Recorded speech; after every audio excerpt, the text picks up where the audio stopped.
Let's introduce Niki Black. We're here to talk to her on behalf of Curve, a global magazine that supplies news and features to the lesbian, queer, and bisexual community since 1989. So Niki was born and raised in LA and has an array of influences that represent her mixed heritage of Iranian American roots. She's fiercely dedicated to women's rights and LGBTQ initiatives, which definitely put her on Curve magazine's radar. Her debut album is coming out, and not soon enough, mind you, and it's titled LILITH. So, Niki, I'll tell you, I absolutely love everything I've heard from LILITH so far. I can't wait till the full album comes out because right now, Not Coming Up is my favorite so far, hands down. Oh, thanks.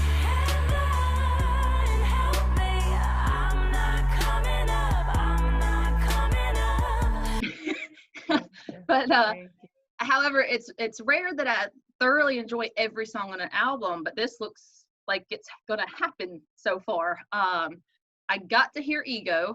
That's her next single that's got to come out April 3rd. It completely threw me for a loop, though. Wish you could have me.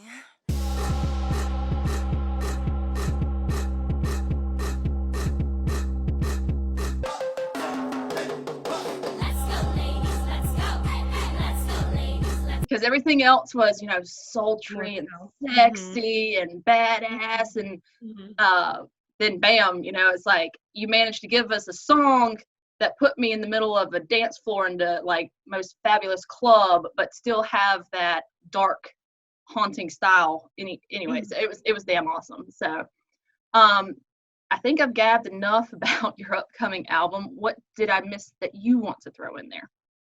Yeah, well, I'm happy that you kind of were through for a loop, but still found the continuity in it, because I think that's the big idea for me. I wrote this album like a story. So Lilith is this archetypal character that a lot of feminists have used. There was a feminist magazine in the 70s called Lilith. It's this ancient figure of this badass female, traditionally the first wife of Adam, who left him because he was demeaning her, if you know the story. Yeah. Oh, she yes. kind of has an underground feminist cult following that I totally love her and what she stands for. So I wrote the album like a story, and Not Coming Up is like the conclusion, right? So it's like that energy, that Lilith energy of, you condemned me, I sent myself to hell, but I'm not coming up. I'm enjoying this way more, right? Exactly. So, right. And then Ego is kind of, so the story starts in paradise and it gets to Ego, where you form your own sense of self and this self-realization of righteousness. That's why it's so feisty. So I tried to write every song of the story following Lilith from a feeling, rather than like, oh, I'm an artist who needs to sound like this. I tried to get the production and everything to embody a mood and a feeling and a plot line, rather than I need to market myself in a certain way and appeal. And I'm glad that you said it has some continuity still. I did feel like that. Yes. So like I said earlier, Not Coming Up is my favorite so far. I could seriously like listen to it on repeat. Like it's gonna sound really stupid, but the very first like lesbian sexy time song that I ever fell in love with was Melissa Ferrick's Drive. Like that was my baby making music for quite some time. But I think I'm gonna put yours on my next playlist for the candles and wine. That is cool. Especially that one, yeah. So in regards to Not Coming Up, it was mentioned that you had wrote that kind of in reference to your first queer experience. Yeah. So how old were you when you realized that you were queer? So the first kind of actualization, like physically, was I was a sophomore, almost said freshman. I was 19. So, it's that thing of you look back and you're like, those thoughts that you had when you were younger, you're like, oh, that was a precursor. That makes sense now. It didn't really, yeah, it makes sense now. But sometimes for me, there was that one person who really made it fucking unavoidable and obvious, right? Yes, exactly. That you had to confront it and you wanted to take action. Exactly. How long did it kind of take for you to come out, and how was that handled by family and friends and everything? A lot of my family found out because of the press release about my music. Like my music was a big way of coming out because I'm of the feeling that like I don't need if I'm not in the mood to, I don't catch the feeling to say it, or it's not like a confessional, you know. Right. And even though I'm so proud of it, it's not always something that I want to just, you know, Flaunt. blurt out or address all the time because it's Right. It's just who you are. Mm-hmm. Yeah.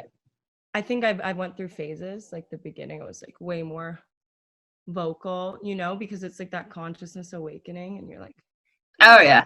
my identity. And I've chilled out more that I like to channel it and talk about it in interviews. And I think everybody knows at this point now, but my music was like a big way to do it with my parents too. We know what influenced Not Coming Up, but what else influences your music? I can hear a lot of like religious background. We talked about that a little earlier, but the badass religious background, like the stuff that most people pretend doesn't exist kind of thing. So, especially in The Other Man, I really like that one. That had a lot of that backbone to it. Paradise is godless. My lover is heartless. Within his cage, so confining. Snap his ribs, that define me. Paradise is heartless. My lover is godless. This other man I slither to. Flowers wither as our lust blooms. So, what else influences your music? Yes, you're so on point. I'm so inspired by mythology and these ancient stories, right? And taking them symbolically, like The Other Man, you know, like it's not really a man. It's this idea of the apple or the snake. It's like this could be a woman too. It could be you know, it's just the man because in that story, Satan's a man or the snake, right? And I really just take everything for symbolic meaning. Exactly. So it's like a mixture of my personal feelings and experiences, and I try to like branch them outward to bigger themes from history or religion. And those are the main influences right now, definitely. Like I'll even record things in person, like from masses or that I sneak into when I was traveling, and put them in the songs. Or in Not Coming Up, the beginning was, you know, Amber Rose's Slut Walk. Amber Rose had this like, yeah, and I went, and there's always these crazy guys like, you're going to hell, right? And I recorded him and I put that in the song, right? Because it's like real life experience that is exactly on par with what I'm trying to communicate. Right, exactly. If I would have had an artist that had a song like that, especially the part where I won't stop loving the way that I want to, if you've got a problem, it won't change what I do. I won't stop loving the way that I want to. If you got a problem, it won't change what I do. Like that would have so been like, you know what? Screw y'all. I'm gonna do what I do. This makes me happy. So you're empowering. Wow. What is your creative process like? Like, do you purposely sit down at the desk with the intent of writing a song, or do they just randomly wake you up in the middle of the night with an idea, or do you have a process? Both happened.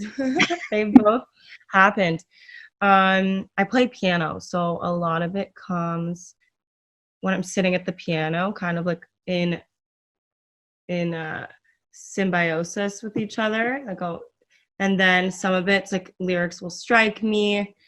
I like to get inspired from real life conversations or texts or ideas, but that was such a different experience writing for Lilith, the album, because like I said, everything was a stage. So it's of consciousness, like paradise, like falling to ego, to purgatory, like literally, you know, following Dante's idea of Inferno, like this whole The levels. journey. Yeah. Right. So I was that that was really fun. That state, like, what is paradise? What does that feel like?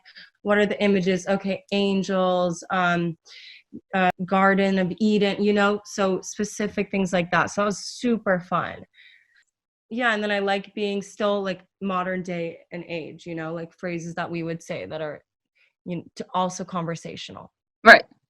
And you mentioned image, and I noticed like your cover art for your songs and your album and stuff, they all I love them. They're badass, but they all seem like they're probably from the same artist. Is that the Yeah. case? And is it someone you know personally, or?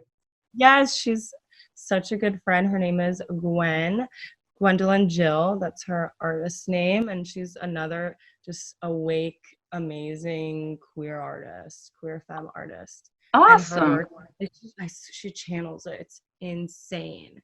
She's so talented. Oh So yeah, that was an important thing for me too, to like stick with someone, for art, and then every visual and video, stick with one person too. And it was really important for me to work with femmes and right. you know, queer people, not just like these white film boys are about it. They're so, it's like, no, I don't want to work with you. Sorry, it's not the same. It's just not the same. There's something about having that experience. And Val too, she does all my videos, everything. She knows, like, because she's had this experience of being, you know, like immigrant family, queer woman, artistic. So she has this different sensibility and vision, and sees me differently and knows what I want to communicate more. I guess we'll kind of close out with a pretty easy one. What is one of the best compliments that a fan has given to you? I think there was this woman, and she said that my voice comes from another realm, and that I was put on this earth as an outsider to bring people like my voice from the heavens. That is pretty badass. To channel the other realms on earth, to bring heaven to earth. That is awesome. What would I share? I just hope everyone stays safe and uses their own creativity during these times. It's a fun time to dive in and listen and get inspired, and there's no distractions from yourself right now. So art is the best medicine, and your own creativity. Yes, absolutely. Mm-hmm. All right. Well, thank you so much for taking the time. That made my day. That really did. I guess we'll sign off, and you're even more gorgeous in person, by the way. So, well, in person. Casual quarantine look. Yes, it's going to be the next fad. So, all right. Well, thank you so much, Niki. Thank Bye. You. You go.